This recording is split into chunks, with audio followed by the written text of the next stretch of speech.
Good afternoon, everybody. My name's Alex Stewart. I'm the Managing Director of Bytemark Limited. We're a mobile app payment and ticketing solutions provider and have offices in New York and in Australia as well as Scotland.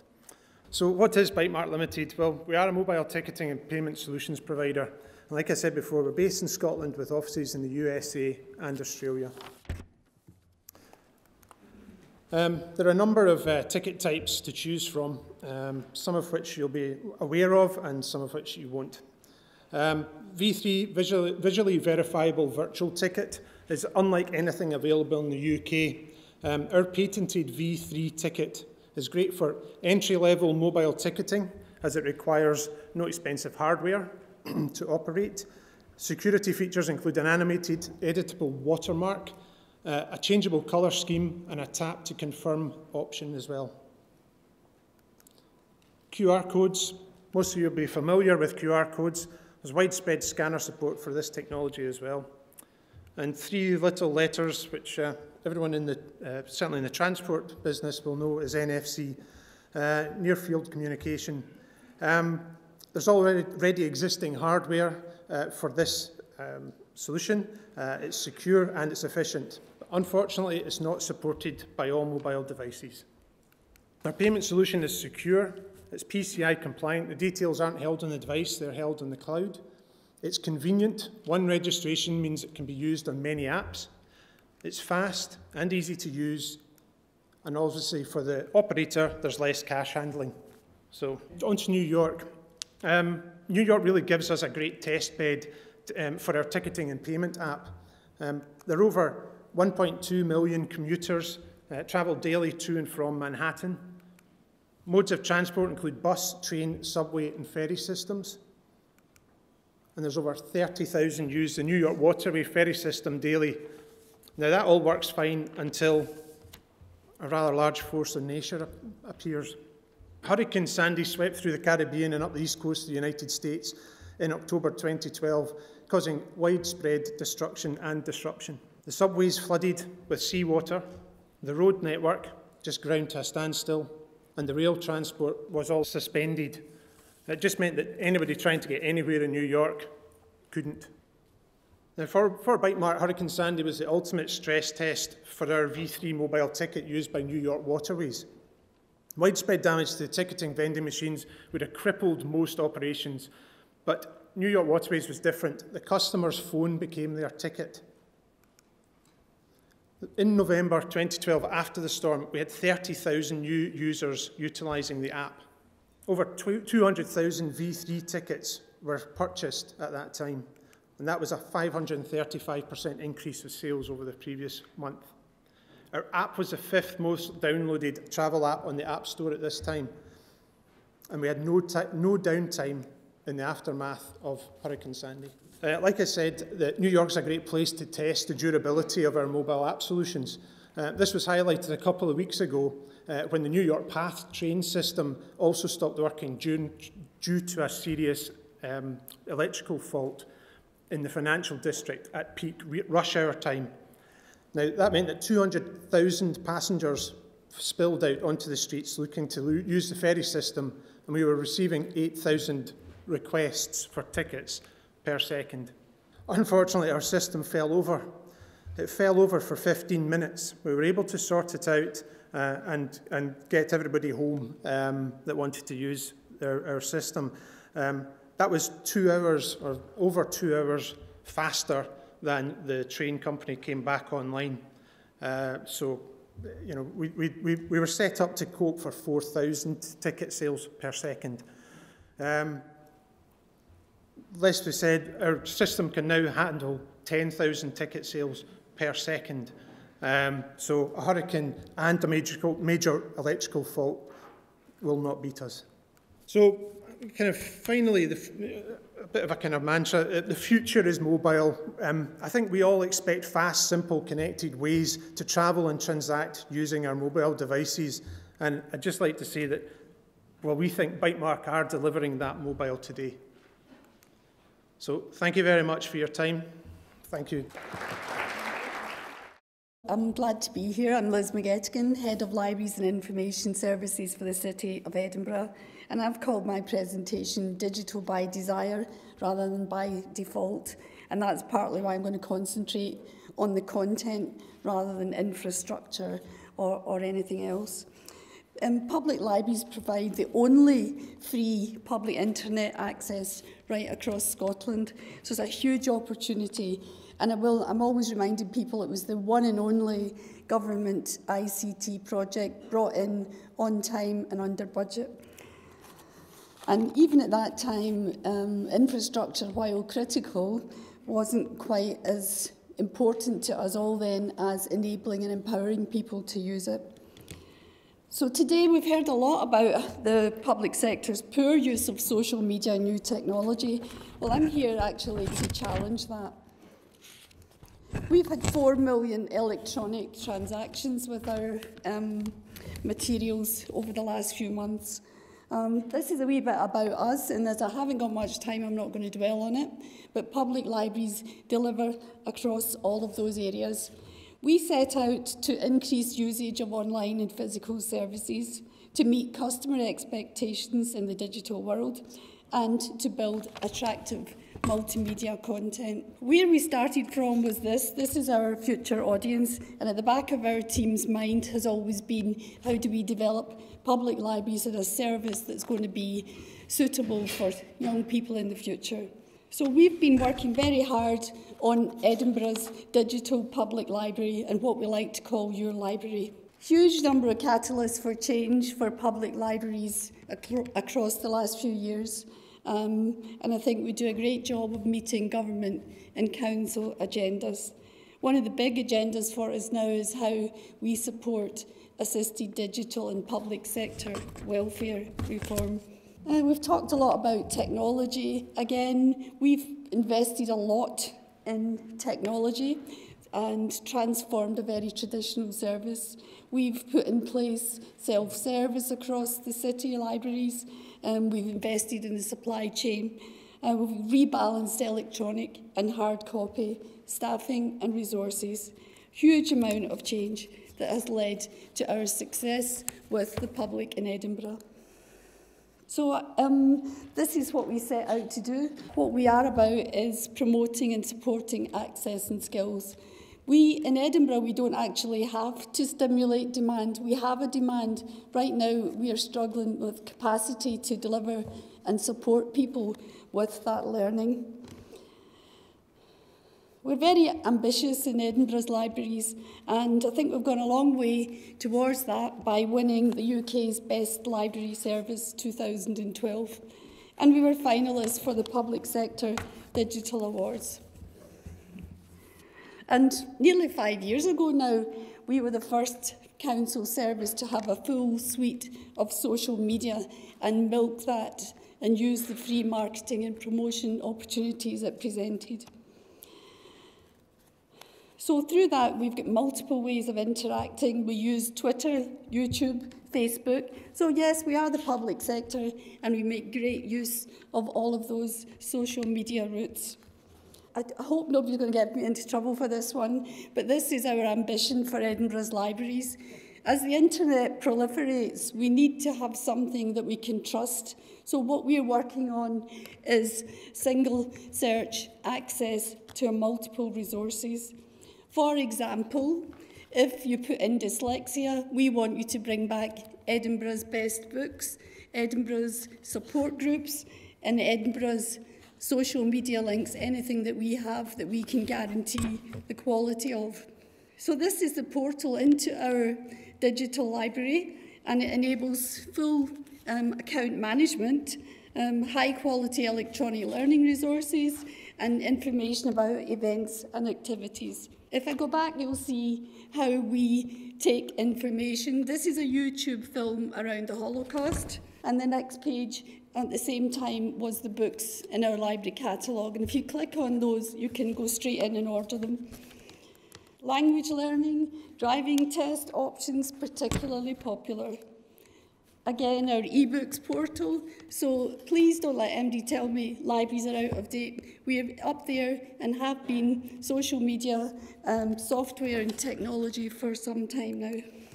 Again, through our portal, you can access resources that you couldn't afford to access on your own, so some wonderful learning resources. All of that is fine, the technology and the software, but for us it's about content. And there's just so much rubbish out there on the internet that we see a way or a special route for us to work on that and repackage it. Again, for children, we have a very good, safe and attractive resource. We're not resting on our laurels. We've worked with the public to redesign the portal, and this is the one we'll launch in June. Simple, clean, fresh. Our heritage portal has a fantastic now to then functionality where you can look at old Edinburgh and look at it now. You can trace family history and you look at images across the whole city. Again, products like that have potential across Scotland and certainly some commercial capacity as well that we'd like to talk to people about.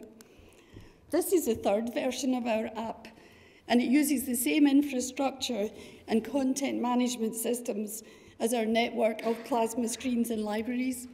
It allows centralised managed screen, web, desktop and mobile channels, and it supports our digital signage. It allows integration with external systems such as Bus Tracker. And the app is also capable of sending pictures of graffiti on buildings to council staff. It's improved functionality, so the app can act as your library card. You can use our unique literary map or check the image collection. And it also allows you to scan a barcode in a shop and automatically switch to the library catalogue to see if it's available. We know our customers want to be involved, so we let them write reviews, suggest books we should buy, and write book lists. And we continue to add and develop huge amounts of detail within the portal.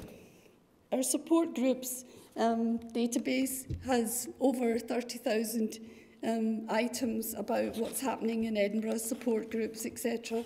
And it has the capacity to work for total place and to work much more for a joined-up public sector information and services.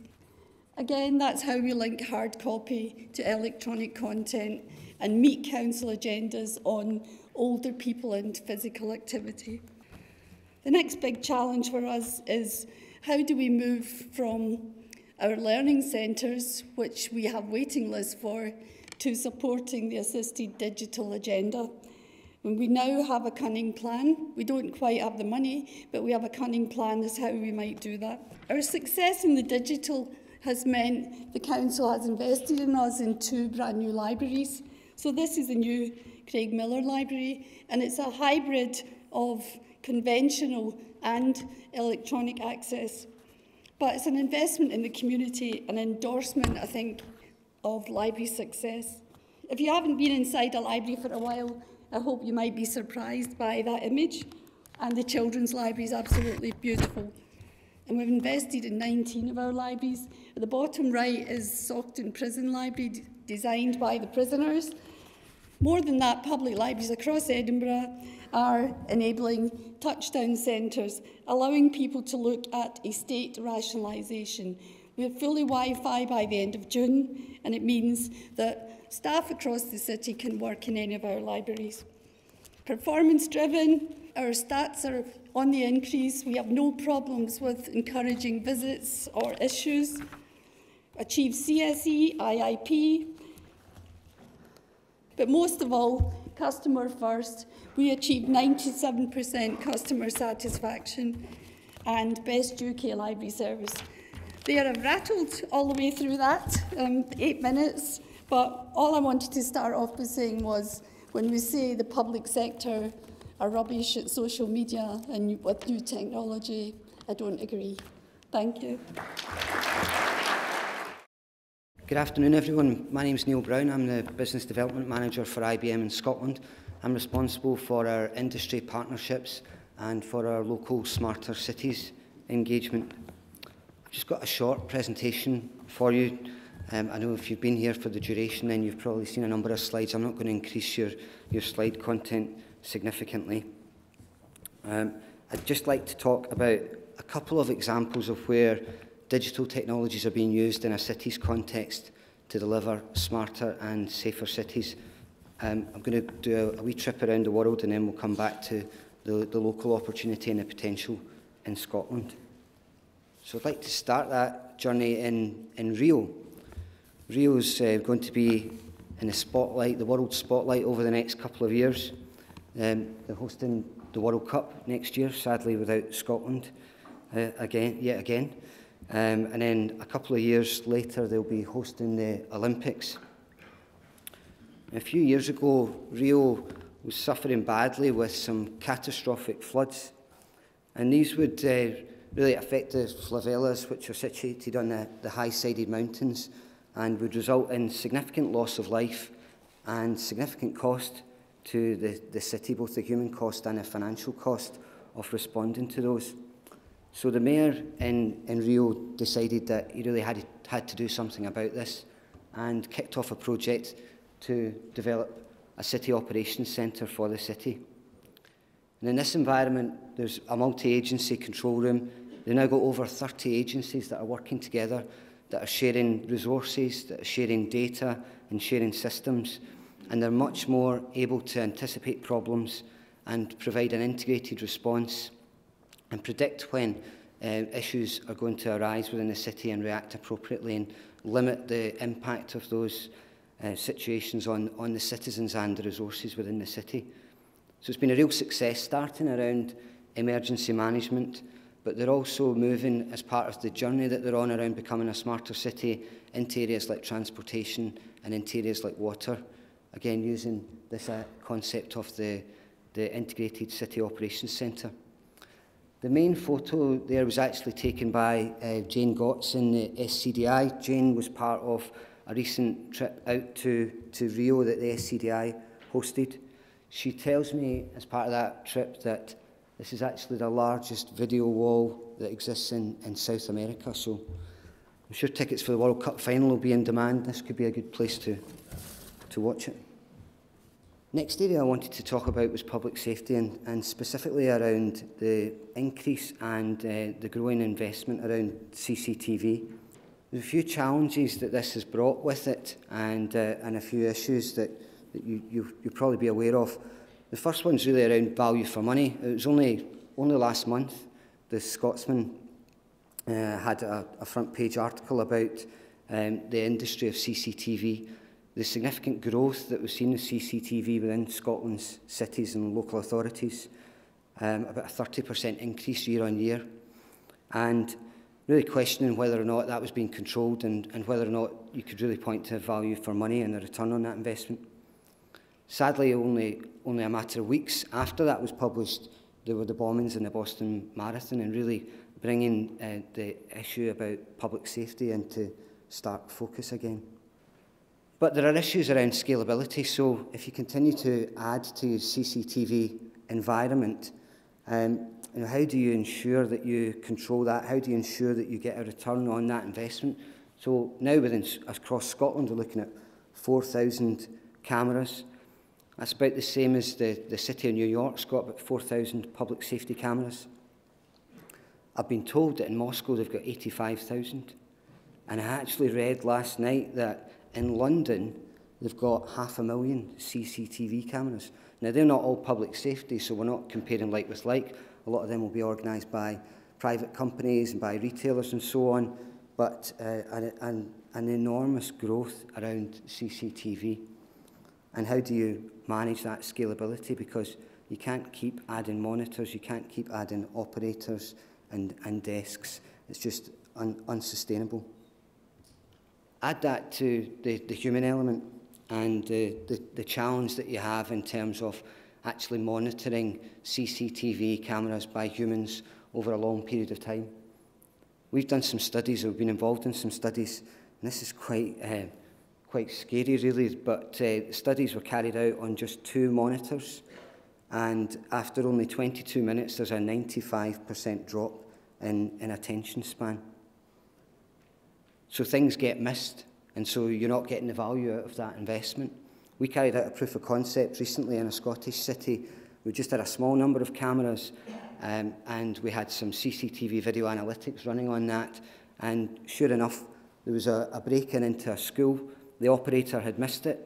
The video analytics system didn't. It identified this, alerted the operator, operator alerted the police. They got on site, prevented the break-in, and whatever damage was going to be subsequently caused, whether it was theft, vandalism, or even the school being burned down. So, you know, we had that example within about 48 hours of the proof of concept up and running. So really demonstrated where technology can further enhance and really get value out of that kind of investment. There's also something that you may or may not have come across called inattentional blindness. And this is really the human inability to multitask visually. So if you're focusing on something visually, then even other things that are going on within your line of sight will get missed. And clearly in a CCTV or an operations room environment, that's a bit of an issue. The analogy that I use is that it's a bit, all of this investment in CCTV without technology is a bit like buying a car and then not being prepared to put petrol in it. You're not really going to get the return on that investment. So there are 2 ways that analytics can help to address this. The first is in terms of real-time analytics, so addressing that inattentional blindness and the attention span, so pick up things automatically on behalf of the operators and do that at scale across large volumes of cameras in a way that physically a traditional control room and operator can't. Then the other thing is around, the other area is around investigative support. So the other area where CCTV footage is obviously used is where a crime's been committed and the police are looking at that material to try and identify who was responsible. In those situations, police are taken off the streets and spent hours and hours of time are spent looking at videos and DVDs. With the technology, you can search on video content in a way that you would search on text, and so can dramatically reduce that. And we've seen that in areas like New York and Chicago, reducing from days to hours the effort that's taken to analyse CCTV footage. So coming back a bit closer to home, I can't take either the credit or the blame for this picture. It's from Glasgow's successful Future Cities bid that we were involved in along with other partners in the city. And it just summarises the key areas around a dashboard, big data, intelligent operations, and a city observatory, making data open to the public, similar to the way that we've done that in Dublin. I know I'm just outside Edinburgh, but Glasgow's got a fantastic opportunity. They've got a great team in place with real energy and enthusiasm. They've got a great vision, which was represented by their success in that UK competition. And thanks to their success there, they've also got a pot of money. So we expect to see great things. The final thing that I wanted to mention was really the Scottish Cities Alliance. Of course, Glasgow and the other cities are going to focus on what's right for their cities. But I think with the Scottish Government and the Cities Alliance, this is a great initiative to really learn and benefit from success that we have in the individual cities. And specifically with Glasgow, you know, we can take that across Scotland, I hope, in the years to come. Thank you.